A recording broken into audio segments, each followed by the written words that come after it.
नमस्कार, मैं सत्य सुरेंद्र सत्य साहित्य गंगा मंच पर सभी दर्शकों और श्रोताओं का स्वागत करता हूं। आज हमारे साथ अपने साहित्यिक सफर, अपने अब तक के प्रयासों, अपने साहित्यिक योगदान में एक अद्वितीय स्थान लेने वाले इंजीनियर श्री पीयूष कुमार गोयल जी, जिनका जन्म 1967 में श्रीमती रविकांता गोयल और पिता डॉक्टर देवेंद्र कुमार गोयल जी के परिवार में हुआ। ये एक यांत्रिक अभियंता हैं और 21 साल से अनेक संस्थानों में कार्य कर रहे हैं। इन्होंने अपने नौकरी और दैनिक कार्यों के साथ साथ कई ऐसे अनोखे और अद्वितीय प्रयास किए जिनके लिए इनको लिम्का बुक में स्थान मिला और अन्य कई प्रोत्साहन सम्मान प्राप्त हुए। इन्होंने मेहंदी कोन से, फ्लूइड पेन से, फैब्रिक कोन से, लाइनर से, आयरन नेल से और अनेक जो विधाएं हैं जिनसे कोई सोच भी नहीं सकता, उनसे अनेक साहित्यिक कृतियों का रूपांतरण किया। अपनी रचनाएं भी ये बहुत सारी लिख चुके हैं। तो हमारे साथ आप सभी स्वागत कीजिए पीयूष कुमार गोयल जी का, जो अपने जीवन के आयामों पर आज बात करेंगे। तो सर, स्वागत है आपका।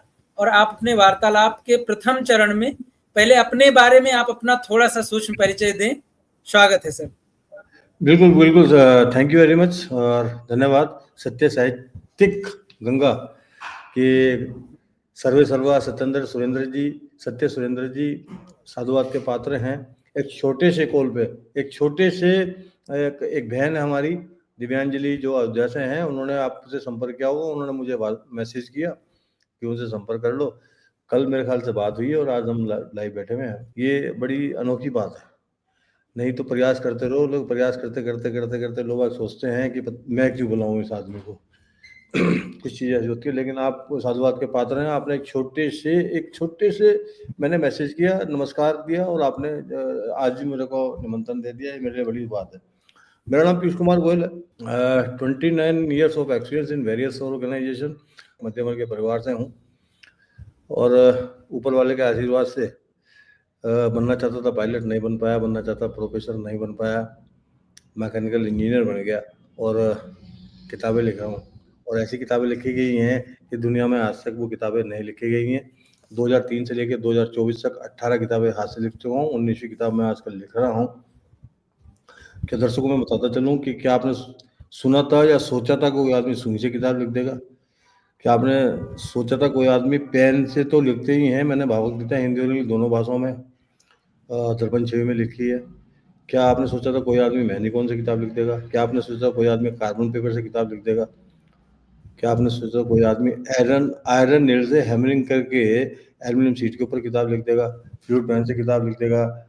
मैजिक शीट पे किताब लिख देगा? तो दोस्तों, बड़े गर्व के साथ कह सकते हैं हिंदुस्तानी ने वो काम किया जो आज तक पूरी दुनिया में नहीं हुआ। बड़े गर्व के साथ कह सकते हैं। और ये लिम्का बुक ऑफ रिकॉर्ड्स में दर्ज है 2012। सर, आपने अभी बताया तो कि आपने मैकेनिकल इंजीनियरिंग की है। मैकेनिकल इंजीनियरिंग पर अक्सर जो इंजीनियरिंग जगत है वे लगभग मजाक बनाते हैं। तो इसकी कहानी क्या है? चूंकि आप इंजीनियरिंग किए हुए हैं और लगभग आज से 15-20 साल 25 साल पहले आपने इंजीनियरिंग की, तो इसके पीछे का रहस्य क्या है? लोग इंजीनियरिंग में मैकेनिकल इंजीनियरिंग को लेकर एक तरीके से जो व्यंग बाण छोड़ते हैं, एक मजाक का एक टाइटल देते हैं, उसके पीछे की कहानी क्या है और सत्यता क्या है? किस परिपेज में बात करना चाह रहे हैं? मैं समझा नहीं कि मैकेनिकल इंजीनियर क्या मतलब, मैं समझा नहीं आपकी बात। जैसे कुछ लोगों को मतलब इंजीनियरिंग की जब बात होती है तो उसमें मैकेनिकल इंजीनियरिंग को लेकर आपने भी बहुत सारे स्टैंड अप कॉमेडियन को और अन्य लोगों को मैकेनिकल इंजीनियरिंग के पार्ट को लेकर एक मजाक, एक तंज कसते हुए सुना होगा। तो ये क्या है इसके पीछे की कहानी? मैं वो जो लोग मैं एक्चुअली में क्या, जो स्टैंड अप कॉमेडियन है उसको मैं सही बता दूं, मैं इस मंच के माध्यम से बोल रहा हूँ, मुझे अच्छा नहीं लगता वो। मैं देखना भी नहीं चाहता। नहीं, वो विधाएं तो मुझे भी बिल्कुल पसंद नहीं है, लेकिन वे जो तंज कसते उन्होंने तो किसी को नहीं छोड़ा है। उसमें अलूल जलूल बोलते हैं वो, मैं तो देखना नहीं चाहता। मेरा बेटा है, वो देखता रहता है, मैं उसको मना करता हूँ। क्या देख रहा है यार, ये समाज में बैठ के, अपने परिवार में बैठ के देखने की चीज नहीं है। वो ऐसी कॉमेडी है यार, मेरी आज तक समझ नहीं आया। और लोग वो बोलता रहता है और लोग हंसते रहते हैं। तो मैं तो उस चीज़ को अदरवाइज लेता हूँ, उनकी बात को मैं सीरियस नहीं लेता। मैंने आज तक सीरियस भी नहीं ली। उनका काम कहना, लोगों का काम सुनना और उस पर मजाक ठहाका लगाना। तो स्टैंड अप, कपिल शर्मा का शो है, उसमें मजा आता है देखने में, जी उसमें आता है, कृष्णा को देखने में मजा आता है। तो ये मैकेनिकल इंजीनियर वो आदमी है, मैं बता दूं आपको मेरी परिभाषा में, एक मैकेनिकल इंजीनियर वो व्यक्ति है जो कुछ भी कर सकता है। अब देख लो, एक मैकेनिकल इंजीनियर आपके सामने बैठा है, 18 किताबें लिख दी, और मैकेनिकल इंजीनियर को ये जो सोच है ना, ये सोच जो है आदमी को बड़ा बनाती है। ऑब्जर्वेशन करना, इमेजिनेशन करना, क्रिएशन करना, इनोवेशन करना। ये किसी ने पूछ लिया, भागवत गीता आपने उल्टी लिख दी, इसको पढ़ेगा कौन?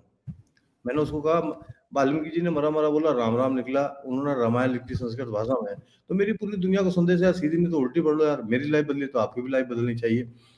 ये भागवत गीता ये वाली है, मैं दिखा दूं आपको, ये 18 इंग्लिश में। इंग्लिश वाली जो भागवत गीता है वो म्यूजियम में रखी है वृंदावन में, देख लो दोस्तों। अच्छा, ये वो है जो आप एक दर्पण के प्रतिबिंब के रूप में जो लिख रहे हैं, वो पुस्तक है? एग्जैक्टली, आप सुरेंद्र जी बिल्कुल सही पहुंचे आप, बिल्कुल एग्जैक्ट। एम्बुलेंस का उदाहरण समझ रहे हैं, एम्बुलेंस होती है जी बिल्कुल बिल्कुल बिल्कुल वही है। आप इसको शीशे में देखें, सीधा दिखाई देगा। उसके बाद फिर मैंने बताया क्या लिखा, उसके बाद तो होगा कमाल, फिर मैंने सुई से किताब लिखी है, देखिए आप। जी हाँ, ये सुई से लिखी किताब है और दुनिया की पहली किताब है सुई से। आप गूगल करके चेक कर सकते हैं, और आपने चेक भी किया होगा। देखिए ये सीधा दिखाई दे रहा है, बिल्कुल बिल्कुल, उल्टा लिखा है और सीधा हाँ दिखाई दे रहा है। इसको पढ़ने के लिए शीशे की जरूरत नहीं पड़ेगी। मैंने उसकी बात का यहाँ पे लिया, फिर मैंने ऑब्जर्वेशन किया, इमेजिनेशन किया, फिर मैंने सुई से किताब लिखी। जो लोग बोलते हैं कि कोई अंधा भी देख लेगा, तो आपने ऐसी कृतियां की हैं सुई से कि जो कोई अंधा व्यक्ति भी पढ़ सकता है। काम तो मैं ब्रेल लिपि के लिए कर रहा था, लेकिन मैंने जब इसको आधा लिख दिया, फिर मैंने इसको गूगल पे सर्च किया। मैंने कहा गूगल पे सर्च कर लेता हूँ ब्रेल लिपि होती क्या है, तो देखा कि नहीं यार, ये तो नहीं है, एग्जैक्टली ये नहीं है। लेकिन मैं आधा काम कर चुका था और काम अच्छा हो गया, अनोखा हो गया। मैंने इस काम को जारी रखा और पूरा कर दिया। अभी आपने 18 पुस्तकें हाथ से लिखी, जिसमें से सुई की नोक से और इस तरीके से, अनोखे तरीके से, जैसे पहले ही भी हमने बात की, उस तरीके से आपने लिखा।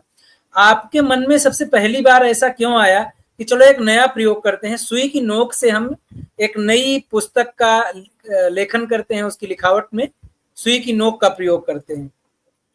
इसका विचार एक्चुअली में क्या हुआ, सन 2000 में मेरा एक्सीडेंट हो गया और 2003 में डिप्रेशन हो गया, मेरा जॉब चला गया। एक मित्र ने भागवत गीता दी पढ़ने के लिए, मैंने भागवत गीता को पढ़ा, फिर मैंने उसको लिखा कि भागवत गीता एक ऐसा ग्रंथ है, भगवान कृष्ण ने 574 श्लोक बोले हैं 700 में से। मैंने उसको पढ़ने के बाद ऐसा महसूस किया कि पीयूष तेरी लाइफ जो है चेंज हो गई है, तेरी लाइफ बदल गई है, तेरी लाइफ पॉजिटिव हो गई है।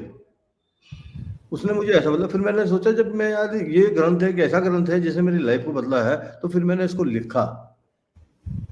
एक मित्र ने मुझे भागवत गीता दी पढ़ने के लिए, कहने पीयूष बड़ा परेशान है। मैंने कहा मैं अपनी जिंदगी से मैं डिप्रेशन में हूँ। मैंने प्रसाद समझ के ग्रहण किया, उसको ग्रहण करने के बाद पढ़ा, लिखा, मेरी लाइफ बदल गई। 18,700 श्लोक हिंदी और इंग्लिश में, मेरा जॉब लग गया, मैं सोनीपत चला गया। वहाँ किसी ने पूछ, वहाँ की अखबार में छप गया, अखबार में फिर दैनिक जागरण में छपा, वहाँ से दैनिक जागरण में छपने के बाद कुरुक्षेत्र से फोन आ गया, कुरुक्षेत्र चला गया। वहाँ पूछ लिया किसी ने, पीयूष जी आपने भागवत गीता उल्टी लिख दी, इसको पढ़ेगा कौन? जैसा मैंने पहले बताया था, मैंने उसको ये जवाब दिया, मरा मरा बोलने से राम राम निकला, और रामायण लिख दी संस्कृत भाषा में वाल्मीकि जी ने। मेरी पूरी दुनिया को संदेश है यार, सीधी नहीं तो उल्टी पढ़ लो, मेरी लाइफ बदली तो आपकी भी लाइफ बदलनी चाहिए। लेकिन यहाँ पे मैं यांत्रिक अभियंता होने का पूरा फायदा उठाया मैंने। मेरे दिमाग में आया, उस पत्रकार ने पूछा था कि पीयूष जी आपकी किताब को पढ़ने के लिए शीशे की जरूरत पड़ेगी, तो मैंने सोचा यार कुछ ऐसा लिखो कि इसको पढ़ने के लिए शीशे की जरूरत ना पड़े। फिर मैंने सुई से किताब लिखी। सुई से किताब लिखने का मकसद ही ये था कि मेरा काम भी, मेरा शौक भी पूरा हो जाएगा उल्टा लिखने का, और पढ़ने के लिए लोगों को शीशे की जरूरत नहीं पड़ेगी। इस वजह से मैंने, और यहाँ पूरा का पूरा श्रेय यांत्रिक अभियंता को जाता है, यांत्रिकों को जाता है। तो ये वर्नियर कैलिपर्स और अन्य छोटे छोटे यंत्रों और उसकी सूक्ष्म जो मानकता होती है जिससे हम मापते हैं चीजों को, वहां से एक सुई की नोक जिसकी गोलाई मापने के लिए शायद वर्नियर कैलिपर्स के सबसे न्यूनतम माप की जरूरत पड़ती है, वहां तक आपने जो सफर तय किया, उसके पीछे की जो आपने सोच बताई कि एक बार डिप्रेशन में था और परेशान था, एक्सीडेंट हुआ, उसकी वजह से आपने ऐसा किया। फिर क्या यही सोच आगे बढ़कर जो कौन था उससे लिखना। फिर मैं एक शादी में गया, मैं बता दूं आपकी बात को पूरा करता हूँ। एक शादी में गया, मुझे इंस्ट्रूमेंट मिल गया। इंस्ट्रूमेंट ये मिल गया कि मैंने कहा कि पीयूष गोयल, मेहंदी कौन होता ना, मुझे इंस्ट्रूमेंट मिला लिखने के लिए। फिर मैंने जो है मेहंदी कौन सी किताब लिख दी, ये गीतांजलि है, देखिए। तो और एक आपने एक किताब, गीतांजलि का ही चुनाव क्यों किया? यस, बहुत बढ़िया क्वेश्चन आपका। मैंने सुनी से जो किताब पहली किताब है भागवत गीता, आप कहेंगे जी उस किताब का चुनाव क्यों किया? नहीं, अगर हम भगवत गीता सीरियल, को तो, भगवत गीता हाँ का जो सवाल है वो तो सबको हाँ समझ में आता है, गीतांजलि का चुनाव क्यों किया? हाँ, मैं एक्चुअली में गया मधुशाला, मेरी लाइब्रेरी में 3000 किताबें हैं। 3000 किताबों में मधुशाला मेरी फेवरेट है और गीतांजलि मेरी फेवरेट है। मधुशाला हरवंश राय बच्चन जी की है, इसको मैंने पढ़ा तो मुझे लगा कि ये, इसको कहते हैं ना, अमृत मिला हुआ है इसके अंदर, अमृत की जी भाषा इसके अंदर है, अमृत के शब्द इसके अंदर है, जो पढ़ने से अच्छे लगते हैं, जो दिल को छूते हैं और आत्मा को, ये जो मस्तिष्क है इसको टच करते हैं। अच्छी वेवलेंथ आती है, सोचने की अच्छी अच्छी अच्छी चीज सोचने को मिलती है। तो मैंने मधुशाला लिखी। फिर गीतांजलि को मैंने इसलिए लिखा कि रविन्द्रनाथ टैगोर जी की है और 1913 में इनको नोबेल प्राइज मिला था। पहले जी भारतीय हैं, पहले भारतीय हैं, पहले एशियन भी हैं, पहले हिंदुस्तान के साहित्यकार भी जिनको नोबेल प्राइज मिला। तो मैंने कहा गीतांजलि मैंने पढ़ी भी है, अच्छा पुरस्कार भी इसके लिए मिला है, क्यों ना गीतांजलि लिखी जाए। तो मैंने, आपका निवास स्थान क्या? आपने 3000 पुस्तकों की लाइब्रेरी बताकर मेरे मन में एक लालच उत्पन्न की, और मैं चाहूंगा कि ये वीडियो पहुंचे लोगों तक, तो शायद कुछ लोग आपके आसपास रहते हों जो इस लाभ को उठा सकें कि बिल्कुल इतनी बड़ी बिल्कुल, लाइब्रेरी है। मैं तीन, अभी मेरी जो लाइब्रेरी बनी थी वो तरीके से रखी हुई थी। अभी मेरा मकान बना है तो वो थोड़ा डिस्टरबेंस हो गया सारा सारा। अभी वो जो है, अभी कुछ मेरे लोगों जब पता लगेगी तो मैंने 3-4 स्कूलों में 100 किताबें मैंने डिस्ट्रीब्यूट भी कर दी है, दे दी मैंने, भाई पढ़ लो बच्चों। हम तो क्या है, हमने पढ़ ली हैं कुछ, मैं बेसिकली इसलिए लाया था कि बच्चे ही पढ़ लें उसको, जी बच्चों के पास समय नहीं है। बड़ी जी हाँ विडंबना है बिल्कुल। साहब, बड़ी विडंबना है।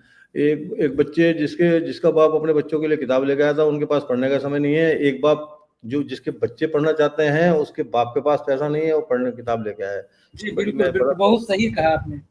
हाँ, बड़ी मैं इंसाइक्लोपीडिया ले गया, मैंने पता नहीं क्या क्या ले गया, बच्चों से कहा देखो इसको, नहीं देखी। फिर मैंने कहा यार पीयूष गोयल 58 साल के हो गए, हल्की सी हवा है शरीर के अंदर, पता नहीं कब निकल जाए, क्यों ना यार स्कूल्स में लाइब्रेरी में देना शुरू कर दो। तो मैंने देनी शुरू कर दी हैं, देर जहाँ भी मौका मिलता है मैं वहाँ दे देता हूँ किताबें। बहुत सुंदर प्रयास किया आपने। लोगों तक साहित्य और अच्छे विचारों की पुस्तकें पहुंचाने से अच्छा कार्य शायद कोई नहीं होगा जीवन में, क्योंकि बहुत सारे बच्चे हैं, जैसे आपने कहा कि उनके माता पिता के पास शायद उतने पैसे नहीं है कि वो इन पुस्तकों को ला सकें और अपने बच्चों तक पहुंचा सकें। आप प्रयास कर रहे हैं, इसके लिए आपको बहुत बहुत साधुवाद है। और मेरे पास फोन भी आते हैं, जिन लाइब्रेरी के पास, अभी मेरे पास 15 दिन पहले फोन आया, पीजी आपने जो लाइब्रेरी में किताबें दी है ना, उससे बड़ा बच्चे फायदा उठा रहे हैं। तो मुझे बिल्कुल बड़ी बिल्कुल। खुशी हुई, मुझे खुशी हुई कि वो 117 किताब लेके आया था मैं, पूरा बाकायदा लिस्ट बनी हुई है, वो लिस्ट उनके पास है, 117 किताब होगी। तो उनका फोन आया, पीजी आप किताबों का लोग फायदा उठा रहे हैं, पढ़ रहे हैं, वापस भी आ रही हैं, जा रही हैं, लेके जा रहे हैं, पढ़ रही हैं। तो ये मेरे लिए बड़ी खुशी की बात है। जी, आपने अपने आपके जीवन परिचय में मैंने देखा कि वृंदावन शोध संस्थान में आपकी 3 पुस्तकें रखी हुई हैं। इन तीनों पुस्तकों के वृंदावन शोध संस्थान तक पहुंचने का मार्ग और उसकी खासियत बताएं आप, जिसकी वजह से ये उन शोध संस्थान तक पहुंची, और उसके पीछे की कहानी क्या है? कहानी क्या है, मेरे फादर की पोस्टिंग मथुरा वृंदावन में रही है, मथुरा में रही है 7 साल। मेरे फादर रिटायर्ड मेडिकल ऑफिसर हैं। तो बचपन में जब वहाँ बांके बिहारी मंदिर और इस्कॉन मंदिर में जाते थे तो वृंदावन शोध संस्थान पढ़ता था रास्ते में। तो सोचते थे कि यार कभी इसमें भी आना मौका मिलेगा। तो जब हम फादर की पोस्टिंग वहाँ थी तो जब तो नहीं जा पाए। एक दिन हुआ क्या, हम बांके बिहारी के दर्शन करने के लिए गए, तो उस शोध संस्थान के पास ही एक होटल था, वहाँ रुक गए हम। अब देखिए दिलचस्प कहानी देखिए आप, मैं शोध संस्थान में गया, जाने के बाद सीढ़ियों पे चल गया, डायरेक्टर साहब के कमरे तक पहुंच गया, डर के मारे डायरेक्टर साहब के कमरे से वापस आ गया। पता नहीं क्या कहेंगे, पता नहीं क्या सोचेंगे। ये मेरे ख्याल से ये फिर मेरे बाहर को आगे निकल के, वहाँ मुझे कोई दिखाई नहीं दिया। फिर मैंने कहा यार पीयूष गोयल जब तुम वृंदावन आए तो कोशिश करके देख लो, शायद सफल हो जाए। जी, फिर 2-3 घंटे बाद फिर मैं गया। वहाँ पे एक व्यक्ति थे, रजस रजस शुक्ला जी, जी, वो मिल गए मेरे को। मैंने सर ऐसे-ऐसे मैंने इंट्रोडक्शन दिया। कहने लगे सर देखो ऐसा है, डायरेक्टर साहब बैठे हैं, डायरेक्टर साहब से मिल लो आप। अब डायरेक्टर साहब के पास ऑलरेडी 2-3 आदमी बैठे हुए थे। डायरेक्टर साहब तो डायरेक्टर साहब है साहब लेकिन बढ़िया इंसान थे, नो डाउट। मैं उनके पास गया, उनको मेरा काम पसंद आया साहब। उनको काम पसंद आया, उन्होंने लिखवा के देखा, उन्होंने वो जो है वो काम पसंद आया, उन्होंने बाकायदा फोटो लिए, फोटो लेके उसकी प्रेस कॉन्फ्रेंस में उसकी रील उसकी वो जो है ना फोटो लेके उसकी प्रेस रिलीज प्रेस विज्ञप्ति उन्होंने पब्लिश करा दी। फिर मेरे से कहने लगे भाई कब लेकर आओगे? मैंने कहा मुझे समय दो। मैं फिर 2-3 महीने बाद पूरी तैयारी कर करके मेज टेबल बनवा करके लेके गया वहाँ से। फिर मैंने वो चाणक्य नीति उनको मैं वहाँ दे के आया, उन्होंने आज वो रखी हुई है। और जो मैंने आयरन लेल से किताब लिखी है वो भी वहीं रखी हुई है। और फिर कुछ सिक्के भी दे के आया था उनको मैं। और सबसे बड़ी बात है कि भागवत गीता जो मैंने इंग्लिश में लिखी थी वो भी उनके पास है, तो वहाँ रखी हुई है सारी किताबें। तो मैंने कहने का मतलब है प्रयास करने वालों को कभी हार नहीं होती, प्रयास करना बहुत ज़रूरी है। और उसके बाद वो डायरेक्टर वहाँ पे 3 डायरेक्टर चले गए हैं, 3 डायरेक्टर से तो मेरी मुलाकात है। अभी कुछ दिन पहले फिर मैं मिलने गया था, बीच-बीच में जाता रहता हूँ, मिल के आता रहता हूँ, लोगों को बोलता हूँ, लोग जाते हैं, लोग मिल के भी आते हैं। तो इस बार कोई नए डायरेक्टर साहब आ गए हैं, उन डायरेक्टर साहब से मिलना नहीं हुआ। लेकिन मुझे जब मैं कुछ महसूस करता हूँ, जब मैं सोचता हूँ कि पीयूष गोयल 18 किताबें लिखी गई हैं, म्यूजियम में किताबें रखी गई हैं, ये मेरे लिए बड़ी सौभाग्य की बात है, निश्चित रूप से। ये बहुत टोटल सुंदर। ब्लेसिंग से है। जी, बिल्कुल, बिल्कुल। ये तो माँ सरस्वती की और ऊपर वाले की कृपा है, जो आपने इतना साहस जुटाया और इतना अच्छा कार्य किया।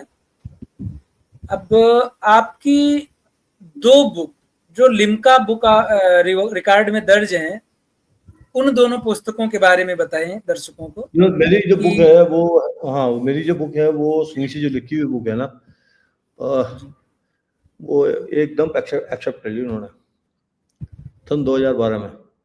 सन जी, 2012 में उन्होंने उसको एकदम ही एक्सेप्ट कर लिया। फिर करीब 6 महीने प्रोसेस चला है, साल भर बाद किताब आई, सर्टिफिकेट आया। फिर मैंने कार्ड बनाया था, विजिटिंग कार्ड। दूसरा जो नाम आया था वो बुक के लिए आया था, विजिटिंग कार्ड के लिए आया था। तो मैंने सबसे बड़ा विजिटिंग कार्ड बनाया था, हिंदुस्तान का जो सबसे बड़ा विजिटिंग कार्ड होता है वो भी मेरा लिम्का बुक ऑफ रिकॉर्ड्स में है। गजब की बात है कि वो विजिटिंग कार्ड मेरा मिल नहीं रहा, पता नहीं कहाँ रखा गया। अच्छा, आपके बारे में पढ़ते समय मुझे पता चला कि आपने अंपायरिंग भी की है, क्रिकेट में। एम्पायरिंग का हाँ हाँ, ये मैं बता दूं आपको, मैं बताऊं लोकल लेवल पे किया है और फिरोजशाह कोटला में भी चला गया मैं वहाँ पे भी करके आया अच्छा, 2-3 मैच। उसके बाद मेरा एक्सीडेंट हो गया, फिर मैंने अपने आप को बैकफुट का कर लिया क्योंकि मेडिकल अनफिट हो गया। मैं अपने आप से मैंने महसूस किया कि नहीं पीयूष गोयल, अब तुम ट्राई नहीं कर सकते, ट्राई करोगे तो एक स्टेज पे जाके रोक दी जाओगे। ये क्रिकेट अंपायरिंग के साथ-साथ एक और तथ्य आता है सामने।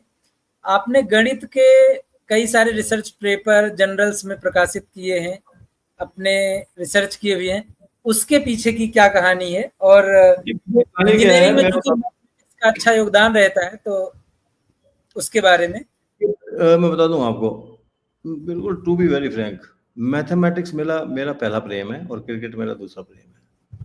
एक जमाना था जब मैंने इंजीनियरिंग करने से पहले मैथमेटिक्स के बिना, मैथमेटिक्स मेरे लिए खाने के समान था। मैं अगर खाना ना खाऊं और मैथमेटिक्स का कोई क्वेश्चन कर रहा हूं तो मैं सुबह से शाम तक उसी को करता रहता था।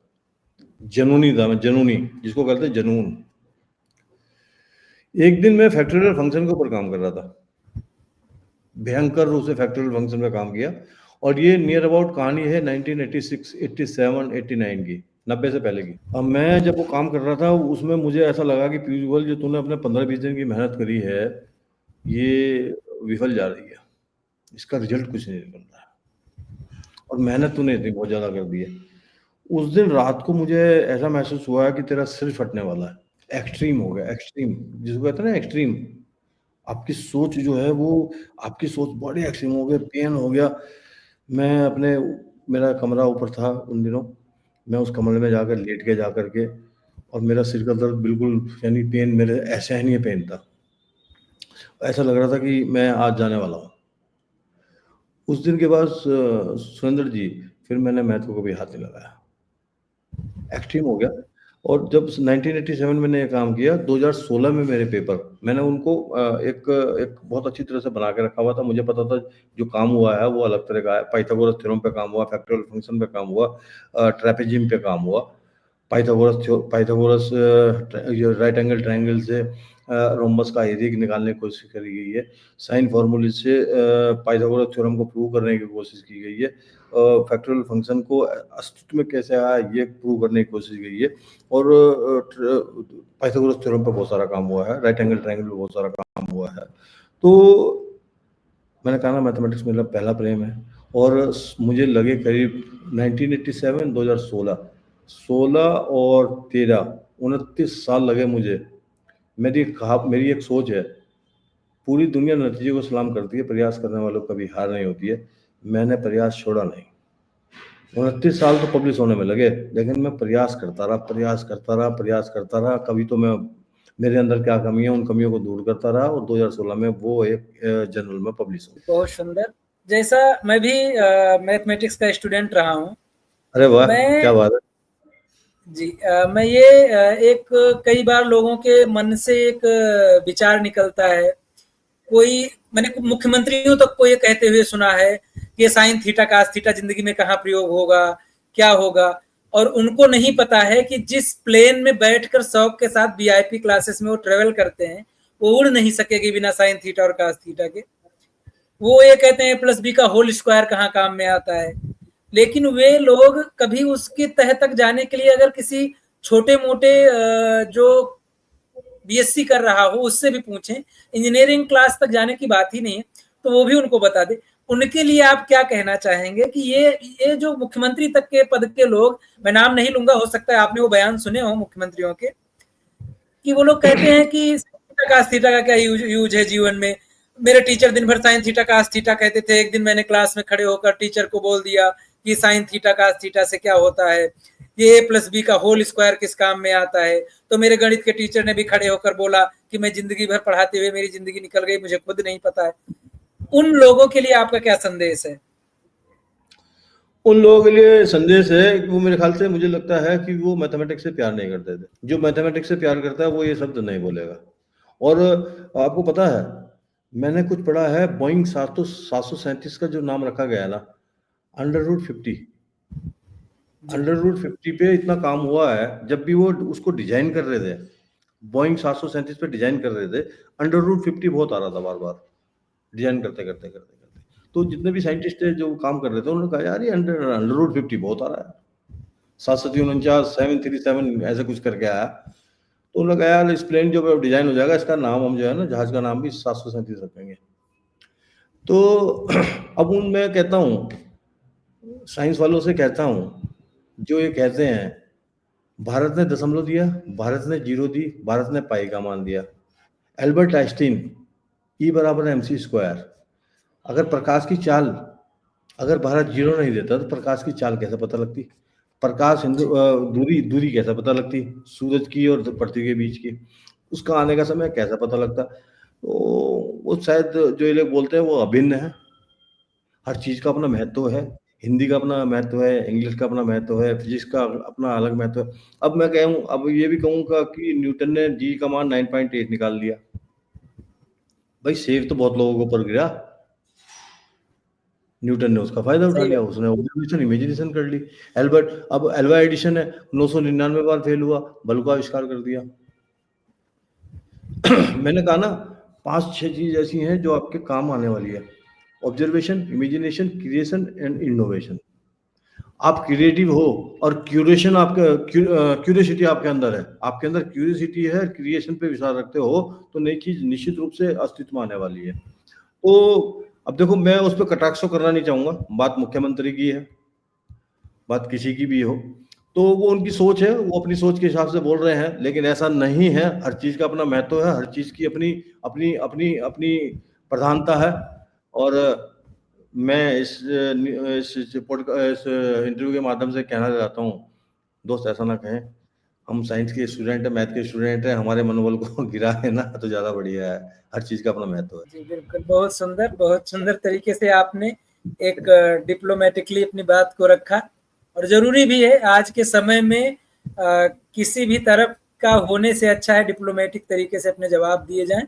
जिनको जो समझना है और जिनको जो जवाब एक्सेप्ट करना है वो एक्सेप्ट कर लें अपने जवाब। आज अपनी आजकल 19वीं पुस्तक आप लिख रहे हैं और वो पुस्तक जो लगभग अगर आप यूट्यूब पर सर्च करें या पर कहीं पर सर्च करें तो कम से कम हजारों लोग जिसका वाचन कर चुके हैं। जो बड़े-बड़े साहित्यकार, बड़े-बड़े सिनेमा जगत से जुड़े हुए लोग, बहुत बड़े-बड़े लोग उसका वाचन करके अपने आप को एक प्रसिद्धि की तरफ ले जाते हैं। उस पुस्तक को आप लिख रहे हैं, उसके पीछे की क्या सोच है? उसके और पीछे कहानी आपने अपने हम गीतांजलि चुना, गीता चुना, इसके पीछे क्या रश्मि रथी चुनने के पीछे का क्या रहस्य है? अभी मैं और किताबें दिखा देता हूँ, उसके बाद मैं जवाब देता हूँ आपको, ठीक है ना? मैंने आपको सुई से लिखी किताब दिखा दी, भागवत गीता दिखा दी, गीतांजलि दिखा दी, मेहंदी कौन से। अभी मैं आपको एक दिखा रहा हूँ किताब, आप सरप्राइज करेंगे। मैंने विष्णुदत्त शर्मा की पंचतंत्र को कार्बन पेपर से लिखा है। अब आप कहेंगे कि एक ही पेज पे सीधा, एक ही पेज पे उल्टा। ये कार्बन पेपर से, ये मैकेनिकल इंजीनियर कर सकता है? जो कहते हैं कि बहुत मैंने कठिन मैकेनिकल कार्य है। इंजीनियर ये है, तो दोस्त ये मैकेनिकल इंजीनियर ही कर सकता है। वो परचेज में भी जा सकता है, प्रोडक्शन में भी जा सकता है, क्वालिटी में भी जा सकता है, सेल्स में भी जा सकता है। बस आप छोटा मत समझो मैकेनिकल इंजीनियर को। जो कहते हैं कि मैकेनिकल इंजीनियर ये है वो है ऐसा कर सकता है, तो दोस्तों देखो, एक मैकेनिकल इंजीनियर वो काम किया जो पूरी दुनिया में नहीं हुआ। कार्बन पेपर से पंचतंत्र विष्णुदत्त शर्मा की, एक ही पेज पे सीधा, एक ही पेज पे उल्टा। फिर उसके बाद ये देखिए, फैब्रिक ऑनलाइन से ट्रांसपेरेंट शीट पे किताब लिखी है। अगर वो बंदा मेरे से पूछता ना कि पीजी शीशे की जरूरत पड़ेगी, तो शायद ये चीजें अस्तित्व में ना आती। एक ही पेज पे सीधा और एक ही पेज पे उल्टा, इसको पढ़ने के लिए शीशे की जरूरत नहीं पड़ेगी, ट्रांसपेरेंट शीट है। फिर मैंने फ्लूइड पेन से किताब लिखी है। ये भगवान गणेश जी का स्रोत है पूरा पूरा, ये फ्लूइड पेन से लिखा है। उसके बाद फिर मैंने जो है रसोनती की बात मैं करता हूँ आपसे भी, आयरन नेल से हैमरिंग करके किताब लिखी है साहब मैंने। ये किस चीज की प्रति है? ये एक मेरी किताब है पीयूष वाणी, उसको मैंने आयरन नेल से हैमरिंग करके एल्यूमिनियम शीट के ऊपर लिखा है। आयरन और सीट ये पे? आयरन एल्यूमिनियम शीट है। ये कील कील होती है लोहे की कील, हाँ उसको हाँ हाँ लेकर के हाँ। हैमरिंग करके ऐसा रख करके हैमरिंग ठोक ठोक के लिखा है।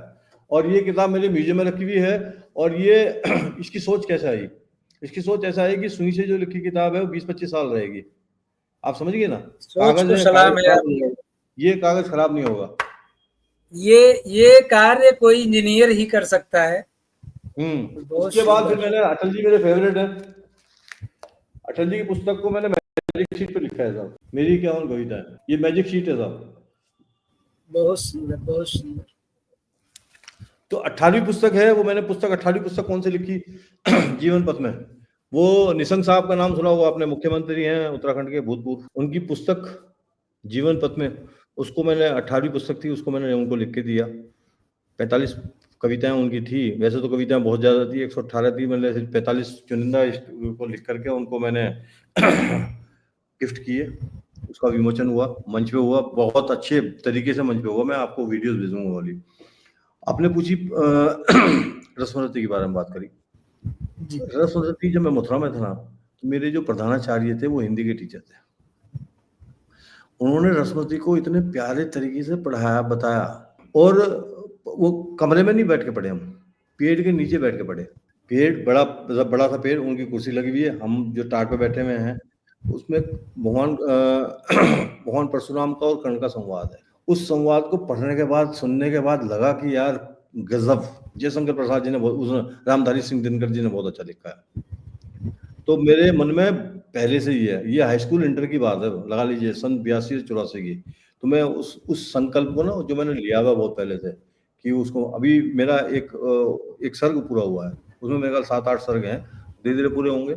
और मेरे से पूरी दुनिया पूछती है, पीयू जी आपने किताबें लिख दी, एक साल में किताबें लिखी गई, ये धैर्य, ये पेशेंस, ये चीज आपके अंदर कहाँ से आई? तो सुरेंद्र जी मैं बता दूं इस मंच के माध्यम से, कौवे ने कंकर कहानी आपने पढ़ी थी, कहानी मैंने पढ़ी, कहानी पूरी दुनिया ने पढ़ी है, पर हिंदुस्तान के हर आदमी ने पढ़ी है। मैंने उसका सार अपने यहाँ ग्रहण कर लिया। कौवे ने कंकड़ डालकर पानी पी लिया था, अगर पक्षी कंकड़ डालकर पानी पी सकता है तो यार पीयूष गोयल किताब की, ये मैं हर जगह बोलता हूँ। आप यही कि पूरी दुनिया पूछ रही है पीयूष जी आपने भागवत गीता ये सब किताब 18 किताबें लिख दी हैं, तो मैं उनको ये बताता हूँ कौवे ने कंकड़ डालकर पानी पी लिया था, अगर पक्षी कंकड़ डालकर पानी पी सकता है तो यार पीयूष गोयल किताब क्यों नहीं लिख सकता। बस यही मोटिवेशन है, ये पूरी दुनिया को बोलता हूँ, impossible says I am possible. एक कथन है आपका, उसके बारे में बताएं। मैं एक दिया हूं, मेरा काम है चमकना, हो हाँ हाँ सकता हाँ है मेरी रोशनी कम हो, दिखाई बहुत दूर से दूंगा। सर इस ना मेरे को बस क्या बताऊं, मेरे को इस कथन ने गजब कर दिया साहब। हर जगह बोलता हूँ मैं, मुझे शॉर्ट स्टोरी लिखने का शौक है और मुझे कोटेशन लिखने का शौक है। कोटेशन में लिखता हूँ, मैं आपके सामने कोटेशन सारे शेयर कर रहा हूँ, बड़ा अच्छी तरह से कोटेशन शेयर कर रहा हूँ। पूरी दुनिया नतीजे को सलाम करती है, प्रयास करने वालों कभी हार नहीं होती है। मैं प्रयास करता रहूंगा जब तक मैं सफल। सपने मेरे अपने हैं और आप अपनों के अपने हैं, अपने सपने पूरे कर लो, क्योंकि सपने आपके अपने तो ही, आपके सपने आपके मम्मी पापा के भी। उन सपनों को दिल से लगा लो और दिमाग से पूरा कर दो, क्योंकि ये जिंदगी मिलेगी ना दोबारा। दोस्त, जिंदगी में अगर जीना है, जीने तो चढ़ने पड़ेंगे हर हाल में। अगर मुझे अपनी जिंदगी को बनाना है, अगर मुझे एमबीबीएस करना है और एक स्कूल में पढ़ रहा हूँ और जीना, मेरी क्लास फर्स्ट फ्लोर पे है, 9th की क्लास, तो भाई दोस्त जीने तो चढ़ने पड़ेंगे। जिंदगी को अगर जीना है तो जीने चढ़ने पड़ेंगे। 3 चीज याद रखना, नीति, नियम और नियत। अगर आपके काम करने की नियत है, सफलता के दरवाजे आपके सामने। जिंदगी टालने से बिल्कुल भी चलने वाली है, कब तक टालोगे दोस्त। जिंदगी में अगर किसी चीज का सहारा लेके जियोगे, एक दिन हारा हुआ महसूस करोगे। चुनौतियों की चिंता मत करो, चिंतन करो, क्योंकि चुनौतियां किसी न किसी रूप में चल रही हैं। और जो मेरा बड़ा ही फेवरेट है, जो मैं पूरी दुनिया के सामने बोलता हूँ, कुछ चीजें भगवान आपको दे देता है और ये ऑल ऑफ ए सडन मेरे को मिला। मैं एक दिया हूँ, मेरा काम है चमकना। मैं एक दिया हूँ, मेरा काम है चमकना। हो सकता है मेरी रोशनी कम हो, लेकिन दोस्त दिखाई बहुत दूर से दूंगा। सूरज बन के चमकोगे, सूरज बन के चमकोगे, पूरी दुनिया में प्रकाश फैलाओगे। चांद बन के चमकोगे, रात में नजर आओगे। तारा बन के चमकोगे तो बहुत दूर से नजर आओगे। दो डिसाइड आपने करना है, सूरज बनना है, चंद्रमा बनना है या तारा बनना बहुत सुंदर तरीके से आप एक जो फेमस कोट होते हैं, जो आप स्वयं निर्मित करते हैं, मोटिवेशनल कोट हैं, उनको आपने प्रस्तुत किया। आपको हिंद शिरोमणि सम्मान 2023 में मिला, आपके किस रचना पर या फिर किस कृति है। पर क्या मिला? है, मेरे को जो सम्मान मिले ना, सही पूछो ना, जो मैंने सुनी से लिखी किताब है ना, जो हाथ से किताबें लिखी है ना, उनके लिए मिलता है। और दमादम मिल रहा है, दमादम मिल रहा है। और भगवान ने ऐसा काम करवा दिया, ईश्वर ने ऐसा काम करा दिया, पर पूछे मत ही ना। कभी कभी मैं सोच लेता हूँ, भगवान क्या गजब करवा दिया यार। भगवान के लिए यार शब्द यूज कर रहा हूँ, है करना तो नहीं चाहिए, भगवान के लिए हम तू शब्द यूज करते हैं। लेकिन गजब हो गया। अब जो 18 किताबें 19 लिख रहा हूँ, तो कभी कभी सोचता हूँ कि ये कैसे हुआ। तो मैं ये सोचता हूँ कि ऊपर वाले की ब्लेसिंग्स, घर वालों का प्यार, वाइफ का वाइफ का सहयोग, बच्चों का प्यार, और काम आसान हो गया, चल गया। एक चीज़ और आपके सामने और बोलना चाहता हूँ इस वीडियो के माध्यम से। मैं मोटिवेशन स्पीकर के रूप में भी हूँ, 10,000 बच्चों को मोटिवेट कर चुका हूँ। 2012 से मोटिवेशन कर रहा हूँ, तो उनको बोलता भी हूँ, अगर आप सच्चे हैं, अगर आप अच्छे हैं, अगर आप ईमानदार हैं, आप काम के प्रति वफादार हैं, तो आप कामयाब। बहुत सुंदर तरीके से आपने अपनी बातों को रखा। और आपको मुंशी प्रेमचंद्र समर्पण समाज गौरव 2024 में अभी पिछले साल मिला जी। जयपुर में मिला। आपको गेस्ट ऑफ ऑनर टाइटल से मिला, बेस्ट हाँ एंटरप्रेन्योर ऑफ द ईयर। हाँ, ये दिल्ली में मिला मेरे को। और ये जो समर्पण, जो मुंशी प्रेमचंद जी है, मुंशी प्रेमचंद जी मेरे आइडल है। और मुझे जब ये अवार्ड मिला तो मैं अपने आप को गौरवान्वित महसूस किया। और ये जयपुर में हुआ प्रोग्राम, और बहुत ही बढ़िया प्रोग्राम किया इन्होंने। इनके लिए मैं ताली बजाना चाहूँगा निश्चित रूप से, कि इस बंदे ने वो काम किया है। अब तक मैंने प्राइज डिस्ट्रीब्यूशन देखे हैं, सब में लफड़ा, सिस्टम नहीं। 100 अवार्ड दे रहे हो आप, अवार्ड लेने वाला वहाँ नाम बोल रहा है, वो लाइन में खड़ा हुआ है, किसी का अवार्ड कोई ले गया, किसी का कोई ले गया, बाद में वो ढूंढ रहे हैं तेरा नाम का ये, तेरा मेरे नाम का ये। अवार्ड दो, 10-15 दो, 25 दो ज्यादा, लेकिन सिस्टम में दो। बाकायदा excel sheet, serial wise number से, कौन कौन चीफ गेस्ट होंगे, कौन कौन आपको अवार्ड देंगे, वो वहाँ पे खड़े हुए हैं। तो बड़ा प्लान किया हुआ है। और मैं एक चीज़ और बता दूँ सुरेंद्र जी, बहुत सारे लोगों को मैसेज आते हैं, 2500 रुपये दे दो, 10,000 रुपये दे दो, 5,000 रुपये दे दो, हम आपको इतने बड़े बड़े सेलिब्रिटीज से वो अवार्ड दिलवा देंगे। भैया अपना अवार्ड अपने पास रखो, हमें नहीं चाहिए पैसे से अवार्ड, नाम पैसों से अवार्ड लेते हैं। हमारे काम में दम होगा तो ले लेंगे, ना तो हमें हमें नहीं चाहिए। बहुत सारे लोगों में मैसेज आते हैं, तंग आ गया हूँ मैं स्टेटस पे भी लिखता हूँ कि भाई एंथोलॉजीज आज करेंगे कि सर 50 स्लॉट पूरे हो जाएंगे एंथोलॉजी, वो एंथोलॉजी के लिए बहुत बहुत लोग प्रेशर डालते हैं। वो एंथोलॉजी के आज आपने आपने आपने रजिस्ट्रेशन कर दिया, वो साल भर बाद एंथोलॉजी जा रही है उसको, और फिर पढ़ने में आता है कि वो कॉपी पेस्ट कर दिया, उसका कोई मकसद। अच्छी बात रखी आपने कि पैसे लेकर भी अवार्ड बिक रहे हैं, और मैं भी उसका भुक्तभोगी रहा हूँ। अभी कुछ दिन पहले ही एक फोन आया कि 10,000 रुपये आप जमा कर दीजिए, आपको एक ट्रॉफी, आपके कुछ रचनाओं के दर्शन के लिए एक सम्मानित पत्र और बहुत सारी चीजें आपको मिलेंगी। तो मैंने पूछा कि ये 10,000 रुपये की ट्रॉफी है अगर, तो क्यों ना मैं खुद से खरीद लूं।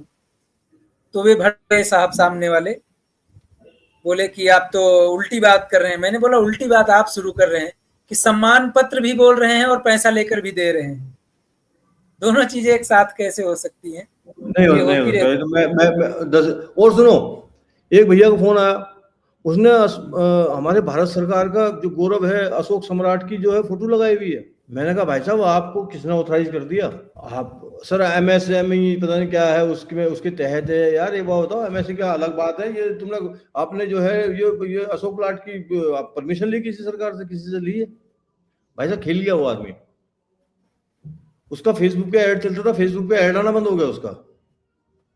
मैंने उसको ऐसा ऐसा मैंने कहा यार कमाल कर रहे हो यार, गजब कर रहे हो यार, तुम 25-25 हजार रुपए लोगों से ठग रहे हो तुम, अशोक लाट लगा के दे रहे हो, क्या क्या है यार? तुम्हें कोई कहने सुनने वाला नहीं है? वो भाईजान ना तो उसके ऐड आ रहे हैं, उसने नंबर भी ब्लॉक कर दिया मेरा।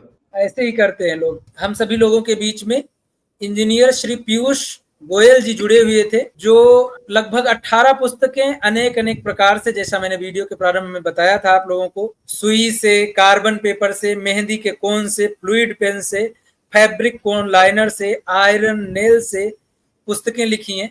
और इनकी 19वीं पुस्तक जो रश्मि रथी इन्होंने ये लिख रहे हैं एक नए अंदाज में, वो आने वाली है। मैं ईश्वर से कामना करूंगा कि इंजीनियर साहब अपने नवीनतम प्रारूपों में अनेक रचनाएं लेकर हम सभी लोगों के बीच आते रहें और भारत के साहित्यिक जगत को एक नए गौरव की ऊंचाई पर ले जाएं। तो बहुत बहुत धन्यवाद सर आपका, आपने इस बिल्कुल मंच की धन्यवाद, शोभा आपने मौका बढ़ाई। दिया। सत्य सुरेंद्र जी, आपने अपने सत्य साहित्यिक गंगा के मंच पर मुझे आमंत्रित किया, इसके लिए साधुवाद के पात्र हैं। आप ऐसे बुलाते रहे, हम आते रहेंगे। तो थैंक यू वेरी मच, आपने मुझे समय दिया। और जय गुजरात, बहुत बहुत धन्यवाद। जय हिंद। जय हिंद, वंदे मातरम।